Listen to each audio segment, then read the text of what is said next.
Hola hermanos, ¿qué tal? Dios les bendiga. Esta es la clase número 14.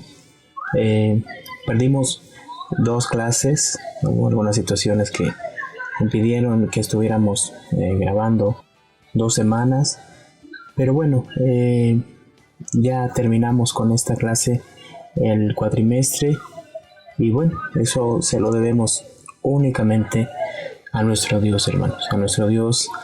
Gracias a nuestro Dios podemos seguir adelante. Él nos da el esfuerzo, nos permite estar siempre buscando de su palabra, buscando que nosotros aprendamos más. Y eso proviene del Espíritu Santo de Dios que está obrando en nosotros. Así que, pues permítame felicitarle. Ya llegamos al final. Y bueno, hoy me gustaría solamente concluir con lo que vimos la semana pasada. Nosotros hemos estado viendo toda la historia de Israel, una historia extraordinaria, tanto desde la perspectiva bíblica como desde la perspectiva de una nación, tanto de la perspectiva de un Israel histórico. Y la última clase nos enfocamos en ver hoy en día quién es el pueblo de Israel, quién es el pueblo de Dios en realidad. Y vimos y estuvimos viendo cómo desde el principio el Señor había escogido a este pueblo para que este pueblo fuera su especial tesoro en medio de todos los pueblos. Y la intención de Dios era clara para con el pueblo de Israel, el cual tenía que ser como un sacerdote entre Dios y los demás pueblos, las demás naciones. Esto nos hace pensar que el pueblo de Israel iba a hacer la función de un sacerdote.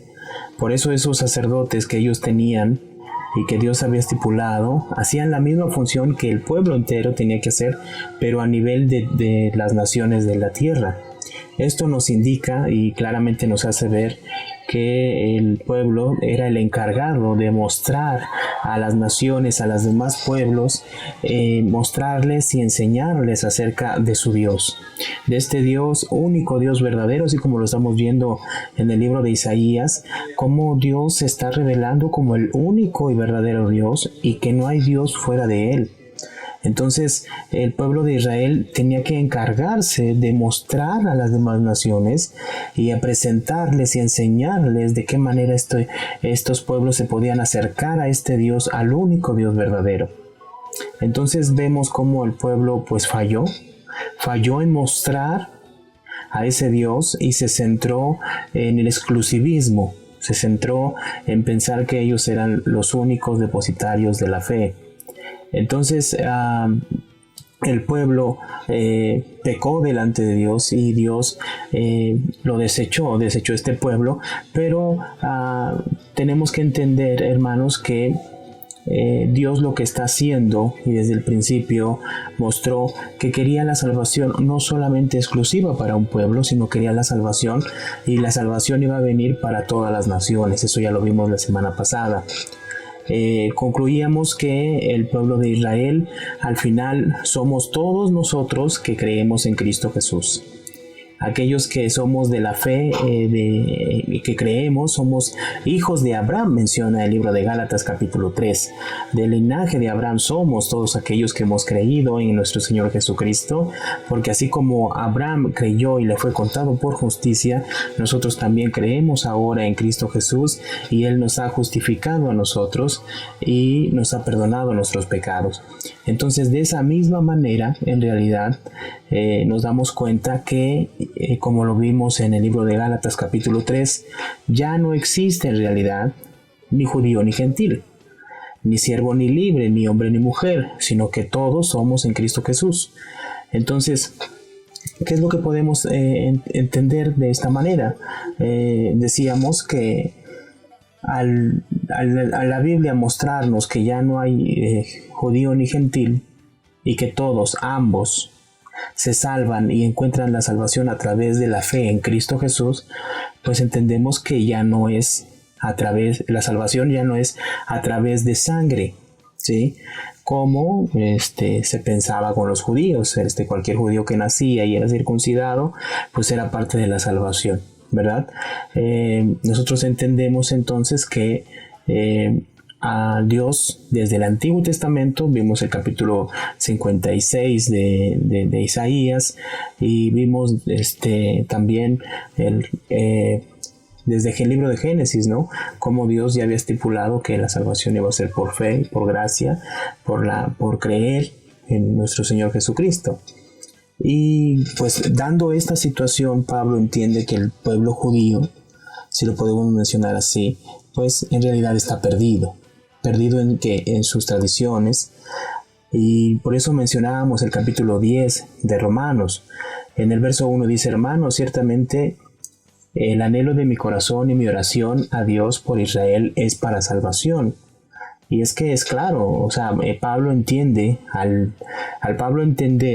cuando Pablo entiende que la salvación no es por medio de sangre, de una raza, no se nace siendo salvo, sino que es algo que se obtiene a través de la fe en Cristo Jesús solamente. Entonces esto excluye ya a cualquier persona que piense que tiene la salvación simplemente por ser parte de un pueblo. Entonces el pueblo judío, el pueblo de Israel, ahora Pablo entiende y ora a Dios para que Dios obre en ese pueblo para salvación.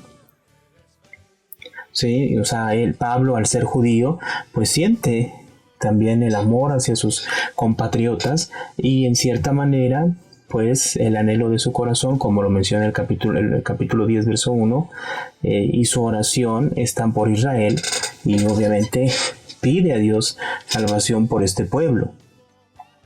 Verso 2, porque yo les doy testimonio de que tienen celo de Dios, pero no conforme a ciencia. O sea, sí, ellos piensan que están agradando a Dios en realidad por medio de sus ritos, por medio de los sacrificios y de todo lo que ellos estaban haciendo, pero hemos entendido que este pueblo en realidad pues no tenía un entendimiento real de lo que era en realidad la justicia de Dios.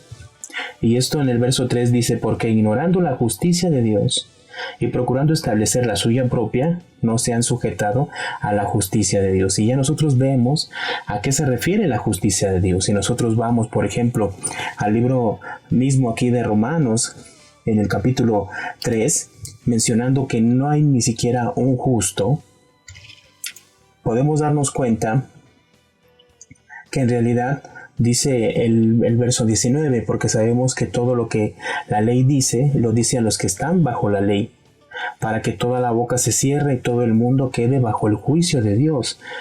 Entonces, en realidad toda persona ahora está bajo el juicio de Dios, ¿sí?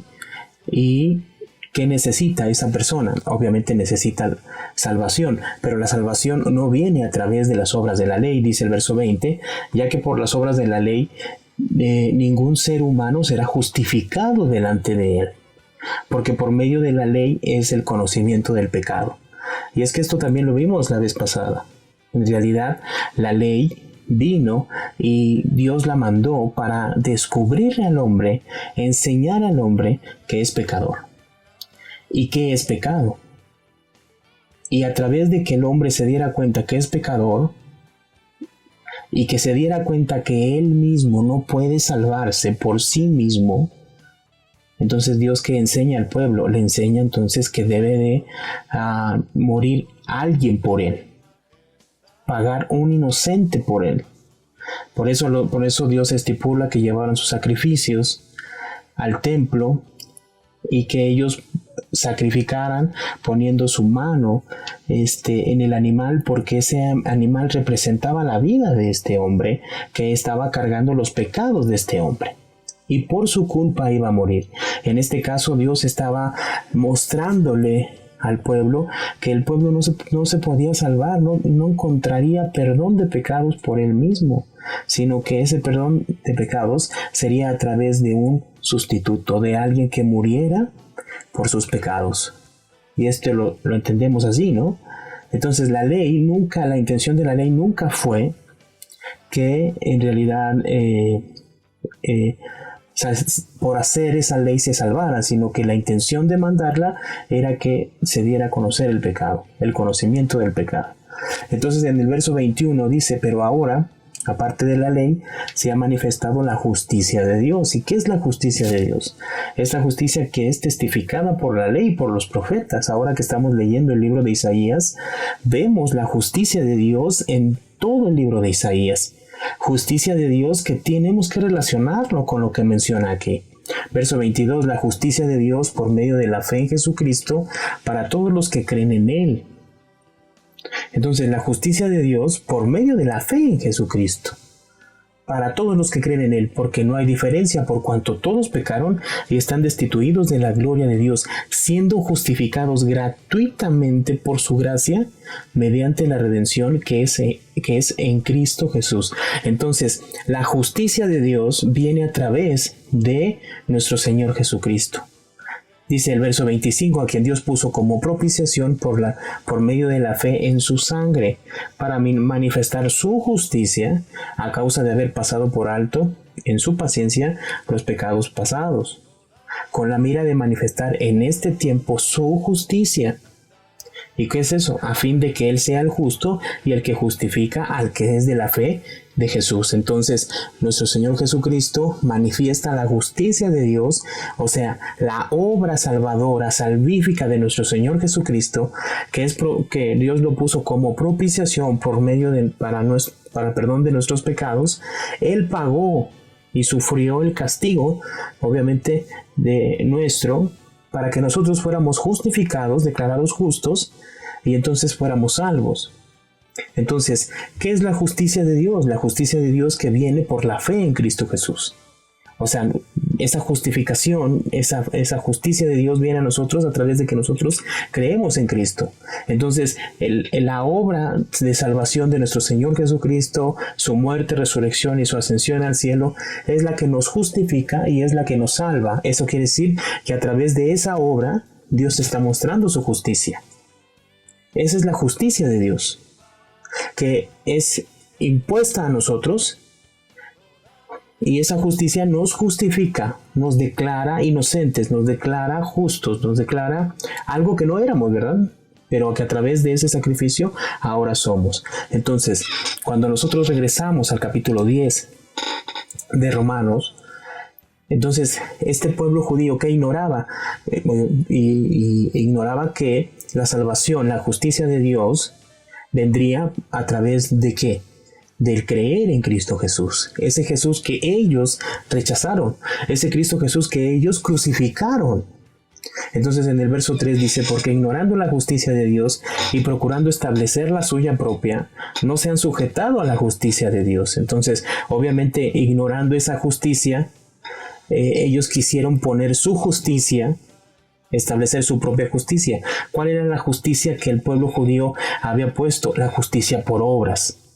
Recordemos que era un pueblo que sacrificaba, que iba al templo, pero al mismo tiempo era un pueblo que se había vuelto ritualista en realidad. Era un pueblo que no cambiaba en realidad su forma de vida, sino que era esos rituales, esa forma de vivir. Y un ejemplo de ellos clarísimo son los fariseos, que eran personas que atribuían a las cosas externas cosas espirituales que los podían salvar, como el lavamiento de manos que los purificaba. Este es un ejemplo claro. No podemos, la Biblia nos enseña que la justicia, el perdón de pecados, la limpieza de nuestra alma viene a través de la fe en Cristo Jesús, por medio del sacrificio de nuestro Señor Jesucristo, el cual pagó y por nuestros pecados y nos ha limpiado nuestros pecados, lavado con su sangre. Entonces, si yo pienso que la salvación y la limpieza de mis pecados vienen por hacer algún rito externo, estoy estableciendo mi propia justicia, ¿sí? Y esto lo vemos, hermanos, no tan solo en el pueblo judío en el tiempo de Jesús, sino lo vemos también que ese fue el gran problema que tuvieron todas las iglesias, y Pablo combatió contra esto durante todo su ministerio, y es algo que podemos ver claramente, por ejemplo, en el libro de Hechos, capítulo 15, cuando se enfrenta con personas que habían dicho que tenían que guardar la ley, la circuncisión y practicar esos ritos para poder ser salvos, y eso lo enseñaban en las iglesias que Pablo había fundado. Entonces era un gran problema esto. Entonces Pablo en el capítulo 10 de Romanos está preocupado por su nación. Entonces este pueblo, que hacía, ignoraba la justicia de Dios, que es a través de la fe en Cristo Jesús, establecía su propia justicia y no se sujetaba a la justicia de Dios. Porque el fin de la ley es Cristo, para justicia a todo aquel que cree. ¿Sí? Al final, porque el fin de la ley es Cristo, para justicia a todo aquel que cree. ¿Sí? Entonces, Cristo ya cumplió el propósito por el cual se entregó la ley. Y como resultado, a todos los que creen en Él, se les declara justos a los ojos de Dios. Verso 5 dice: porque de la justicia que es por la ley, Moisés escribe así: el hombre que haga estas cosas vivirá por ellas. Pero la justicia que es por la fe dice así: no digas en tu corazón quién subirá al cielo, esto es, para traer abajo a Cristo, o quién descenderá al abismo, esto es, para hacer subir a Cristo de entre los muertos. Mas, ¿qué dice? Cerca de ti está la palabra, en tu boca y en tu corazón. Esta es la palabra de fe que predicamos, que si confesares con tu boca que Jesús es el Señor y creyeres en tu corazón que Dios le levantó de los muertos, serás salvo. Esta es la salvación. Porque con el corazón se cree para justicia, pero con la boca se confiesa para salvación. Esto lo tenemos que ver en el contexto, obviamente. ¿Por qué, hermanos? Porque cualquier persona puede decir que cree, pero en el tiempo que estamos viendo aquí, contextualizándolo en el momento en el que se dicen estas palabras, había una persecución tremenda contra los cristianos, porque se habían estipulado cultos hacia el emperador romano, y obviamente los cristianos no veneraban al emperador romano, y era algo que traía problemas tremendos al pueblo, a la iglesia cristiana. ¿Por qué? Porque era algo que tenían que hacer, adorar a este emperador romano. Entonces, ustedes tienen que saber que el que se negaba a rendir adoración y tributo al César era digno de muerte. ¿Sí? Entonces, confesar con tu boca que Cristo es el Señor de tu vida era en realidad ir en contra de que César fuera el único Dios. Entonces era algo difícil. O sea, realmente ahora cualquiera puede decir que cree en Jesús. Ahora cualquiera puede confesar con su boca que Jesús es el Señor de su vida, ¿verdad? Pero, hermanos, tenemos que entender que esto era realmente de vida o muerte. Ahora, ¿cómo podemos aplicar esto a nosotros? Bueno, podemos pensar que una persona que cree verdaderamente debe de llevar a cabo esa vida de fe, independientemente de lo que ocasione vivir conforme a la voluntad de Dios. ¿Sí?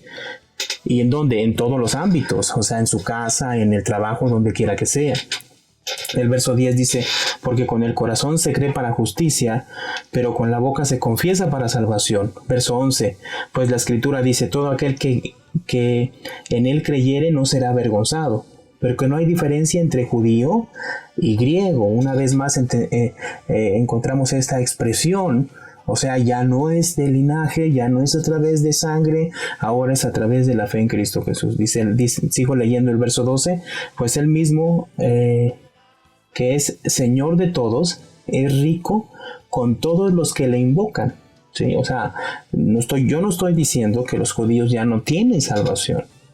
No, para nada estoy diciendo eso. Estoy diciendo que en realidad Jesucristo vino a salvarnos a todos, tanto judíos como griegos. No importa ya en realidad de qué pueblo seas, ya no importa de qué nacionalidad seas, Dios viene a salvarnos a todos a través de la fe en Cristo Jesús. ¿Sí? Entonces ya no podemos decir que hay un pueblo favorito especial de Dios, el cual Dios tenga favor con ese pueblo, ¿sí? Bueno, algunos pueden decir lo contrario, porque a lo mejor el pueblo judío lo ven que está bendecido, pero ¿cómo puede estar un pueblo bendecido sin Dios? No lo podría yo entender. Pero pues si tiene dinero, pues mucha gente lo ve que está bendecido. Pero bueno, no voy a entrar en ese tema. Quiero verso 3, leer el verso 3, dice: porque todo aquel que invocar el nombre del Señor será salvo. Todos. O sea, cualquier persona de cualquier nación, de cualquier raza en el mundo entero, invocando el nombre del Señor, confesándole como su Señor y su Dios, será salvo. Verso 14. ¿Cómo pues invocarán a aquel en el cual no han creído? ¿Y cómo creerán en aquel que no han oído? ¿Y cómo oirán sin saber quién les predique? ¿Y cómo predicarán si no fueren enviados? Como está escrito: cuán hermosos son los pies de los que anuncian la paz, de los que anuncian las buenas nuevas. Verso 16. Mas no todos obedecieron al evangelio, pues Isaías dice: Señor, ¿quién ha creído en nuestro anuncio? Así que la fe es por el oír, y el oír por la palabra de Dios. Pero digo, no han oído, antes bien, por toda la tierra ha salido la voz de ellos, hasta los fines de la tierra sus palabras. También digo, ¿no ha conocido esto Israel? Primeramente Moisés dice: yo os provocaré a celos con un pueblo que no es pueblo. Con pueblo insensato os provocaré a ira. Verso 20. E Isaías dice resueltamente: fui hallado de los que no me buscaban. Me manifesté a los que no preguntaban por mí. Pero acerca de Israel dice: todo el día extendí mis manos a un pueblo rebelde y contradictor. Entonces, ¿qué vemos aquí? Ahora el pueblo de Dios no depende entonces de ser parte de un linaje, de un pueblo. Ahora es creer en nuestro Señor Jesucristo, es a través de la fe en nuestro Señor Jesucristo, ¿sí? Con esto yo no quiero decir que valgan más o valgan menos un pueblo, uno o el otro, no. Ahora todos valemos igual. A través de nuestro Señor Jesucristo encontramos la salvación. No necesitamos ser de una raza especial para encontrar la salvación a través de nuestro Señor Jesucristo, ¿sí? Pero yo sí quisiera... Tenemos que ver lo que dice el verso 11, por ejemplo, capítulo 11, en el verso 1, dice Pablo, hablando de lo mismo, dice: digo pues, ¿ha desechado Dios a su pueblo? En ninguna manera, porque también yo soy israelita. Entonces aquí vemos, ¿verdad? O sea, Dios no desechó a su pueblo. Ahora entendemos que la invitación para la salvación es para todos, no nada más para un pueblo. Y esa salvación no es a través de hacer algún rito o hacer algo externo, sino que implica creer en nuestro Señor Jesucristo, aceptarle como nuestro Dios y nuestro Rey, aceptando y creyendo en ese sacrificio que Él hizo para nuestro perdón para el perdón de nuestros pecados, ¿verdad? Entonces, ¿Dios ha desechado a su pueblo? No, porque Pablo es israelita. Sí, entonces, y es israelita a través de ¿qué? A través de la fe en Cristo Jesús. Perdón, es cristiano, es hijo de Dios y ha encontrado la salvación a través de la fe en Cristo Jesús. Entonces, no descartamos a Israel, sino que la invitación a la salvación ahora es para todos, ¿verdad? Sí, verso 2 dice: no ha desechado Dios a su pueblo, al cual desde antes conoció. ¿O no sabéis que dice Elías la escritura? ¿Cómo invoca a Dios contra Israel diciendo: Señor, a tus profetas han dado muerte y tus altares han derribado, y solo yo he quedado, y procuran matarme? Pero, ¿qué le dice la divina respuesta? Dice Pablo: me he reservado 7,000 hombres que no han doblado rodilla delante de Baal. Así también, aún en este tiempo ha quedado un remanente escogido por gracia. O sea, seguramente había personas que habían creído en Jesús, ¿no? O sea, los discípulos y mucha gente que creyó en Jesús, ¿sí? No todo el pueblo no creyó en él, sino que creyó en Jesús. El verso 6 dice, y si por gracia, ya no es por obras. De otra manera, la gracia ya no es gracia. Y si por obras, ya no es gracia. De otra manera, la obra ya no es obra, ¿sí? O sea, ese remanente lo ha recibido por gracia, ¿sí? Entonces voy a saltarme hasta el verso 11 y quiero que usted lo vea conmigo. Dice, digo pues, ¿han tropezado los de Israel para que cayesen? En ninguna manera, pero por su transgresión vino la salvación de los gentiles. Y eso sí es cierto, ¿sí? Por la transgresión del pueblo de Israel vino la salvación a nosotros, para provocarles a celo, dice. Verso 12, y si su transgresión es la riqueza del mundo y su defección la riqueza de los gentiles, cuanto más su plena restauración. Porque a vosotros hablo, gentiles, por cuanto yo soy apóstol a los gentiles, honro mi ministerio, por si en alguna manera puede provocar a celo a los de mi sangre y hacerlos salvos a algunos de ellos. O sea, Pablo quiere provocar celo en el pueblo de Israel para que entiendan que la salvación no es a través de guardar la ley, los ritos externos, las fiestas, todo lo que ellos hacen, sino es a través de la fe en Jesucristo. Entonces por eso habla de esta manera, ¿no? Verso 15 dice, porque si su exclusión es la reconciliación del mundo, ¿qué será su admisión? Sino vida de entre los muertos, ¿no? Entonces, vuelvo a insistir, no es que el pueblo de Israel ya esté descartado de la salvación, no, todos ahora podemos entrar a esa salvación independientemente de qué pueblo seamos, ¿sí? El verso 16 dice, si las primicias son santas, también lo es la masa restante. Y si la raíz es santa, también lo son las ramas. Pues si alguno de las ramas fueron desgajadas, o sea, algunas de las ramas, y tú, siendo olivo silvestre, está hablando de los gentiles, han sido injertados en lugar de ellas, y han sido hechos participantes de la raíz y de la rica savia del olivo, no te jactes contra las ramas. Y si te jactas, debes de saber, en otras palabras, que no sustentas tú a la raíz, sino la raíz a ti. Pues las ramas, dirás, fueron desgajadas para que yo fuese injertado. Bien, o sea, en otras palabras, el pueblo de Israel, ¿sí?, fue desgajado o para que nosotros fuéramos injertados en esa salvación, podríamos mencionarlo así. Bien, por su incredulidad fueron desgajadas, pero tú por la fe estás en pie. No te ensoberbezcas. Entonces aquí es lo que quisiera yo que entráramos. O sea, no estamos ensoberbeciendo, ¿verdad? No estamos diciendo que nosotros somos dignos, no, para nada. Sino teme. Fíjense lo que dice aquí, sino teme. Porque si Dios no perdonó a las ramas naturales, estaba hablando del pueblo de Israel, a ti tampoco te perdonará. Mira pues la bondad y la severidad de Dios, al mismo tiempo la bondad y la severidad. La severidad ciertamente para los que cayeron, pero la bondad para contigo, los salvos de fe, los salvos. Si permaneces en esa bondad, ojo, tenemos que permanecer en esa bondad, pues de otra manera tú también serás cortado. Vean lo que menciona aquí, hermano.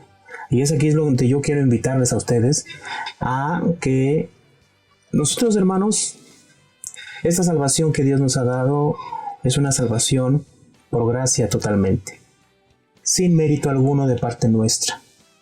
No sé ustedes, pero indignos somos, hermano. No sé si usted se cree digno de la salvación que Dios nos ha dado, pero mientras más conocemos la Biblia, mientras más conocemos a Dios, mientras más conocemos a ese Dios santo, más nos damos cuenta de nuestra vileza y de nuestro pecado, de nuestra perversidad y de nuestra maldad. Y aún así Dios murió por nosotros, Jesús murió por nosotros y nos ha tenido en cuenta Dios para salvarnos por medio de su Hijo Jesús. Entonces, sí es cierto, o sea, no debe de haber soberbia en nosotros, porque en realidad nosotros no somos mejores que el pueblo de Israel en lo absoluto, ¿sí? Ni nos merecíamos ningún favor de Dios, ni la salvación, ni nada, porque ni siquiera le buscábamos. Vamos, pues Dios nos trajo a Él, y en muchas partes de la Biblia yo entiendo que nos ha traído a rastras a muchos de nosotros para que podamos ser salvos. Entonces, no debe de haber en ningún momento soberbia de parte de nuestra. Al contrario, debe de haber temor, porque si a este pueblo que Dios lo escogió y que Dios hizo tantas cosas y que lo vimos claramente a través de su historia, cómo Dios fue obrando en este pueblo y al final lo desechó, bueno, lo desgajó, dice aquí, e injertó a otras ramas que somos nosotros los de fe. Pues si tú no vives de acuerdo a la voluntad de Dios, hermano, si tú no vives guardando en realidad su palabra todos los días, si tú no vives conforme a ese rey, pues te puede pasar lo mismo. Tú también serás cortado, dice aquí.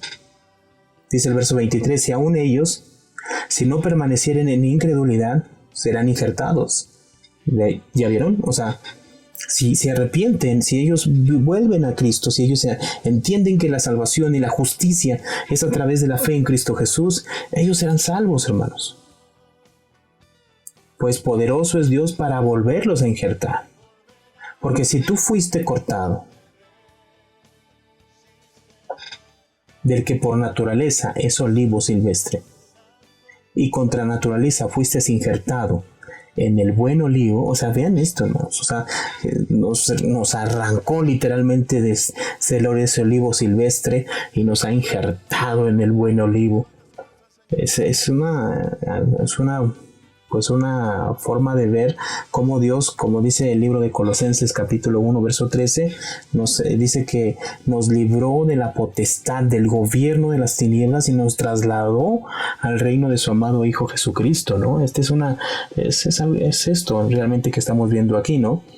Sigo leyendo el verso 24. Cuando más estos, que son las ramas naturales, serán injertados a su propio olivo. Entonces, ¿qué entendemos aquí a través de esto?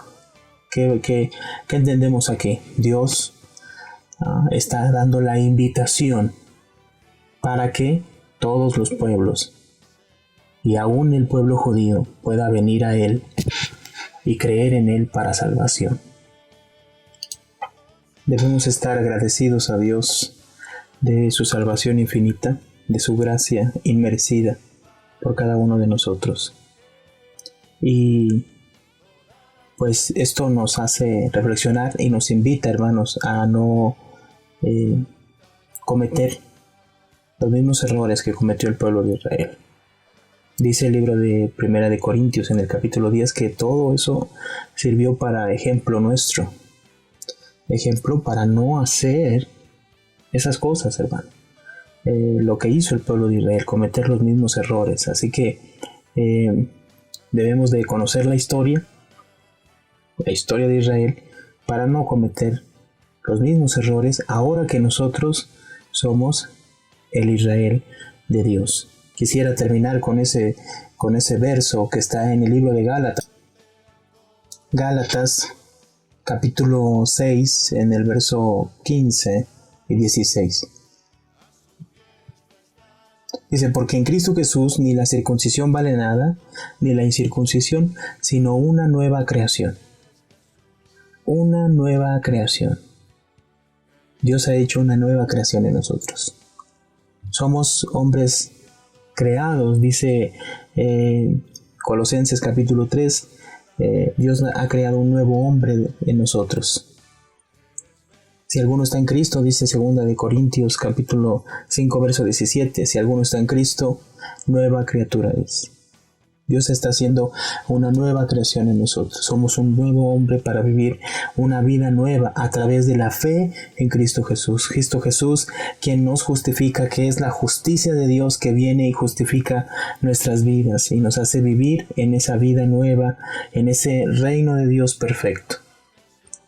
Pero viene lo que dice el verso 16, y a todos los que anden conforme a esta regla, paz y misericordia sean a ellos, ¿y a quién? Y al Israel de Dios. ¿Quién es el Israel de Dios? ¿Quién es el Israel de Dios? Dice aquí nueva versión viviente, nueva traducción viviente, perdón, en el verso 16. Que la paz y la misericordia de Dios sean con todos los que viven según este principio. Ellos son el nuevo pueblo de Dios. Dice traducción en lenguaje actual, en el verso 16 dice que Dios dé su paz a los que viven así, y que muestre también su bondad a los que son suyos. Somos suyos. Ahora, somos el Israel de Dios. Somos el pueblo de Dios, su nuevo pueblo. ¿Quiénes? Todos. Dentro de ese nuevo pueblo entramos nosotros, entran los judíos, entran los norteamericanos, entran los africanos, entran todos aquellos que creen en nuestro Señor Jesucristo, y Dios forma en ellos una nueva creación. Hermanos, vivamos conforme a esta nueva creación, conforme al Israel de Dios. Entendamos que no debemos de vivir como vivió el pueblo de Israel, toda su vida alejado de la voluntad de Dios, rechazando la voluntad de Dios, viviendo fuera de los mandamientos de Dios y adoptando y tomando siempre la adoración a los dioses paganos, dioses de la prosperidad, el pueblo de Israel negándose, y sobre todo la palabra de Dios, hermanos, siempre estuvo alejada del pueblo, que era algo que tenían que tener presente todos los días. Bueno, entendamos esto. La historia está para que nosotros podamos darnos cuenta de las situaciones que vivió este pueblo, ¿sí? Y podamos vivir el día de hoy de la manera correcta. Busquemos a Dios, hermanos. Busquemos al Señor. Gracias por este tiempo. Gracias por estar en las clases, por escucharlas. Y bueno, primeramente Dios, nos veremos en otra ocasión. Dios les bendiga, hermanos.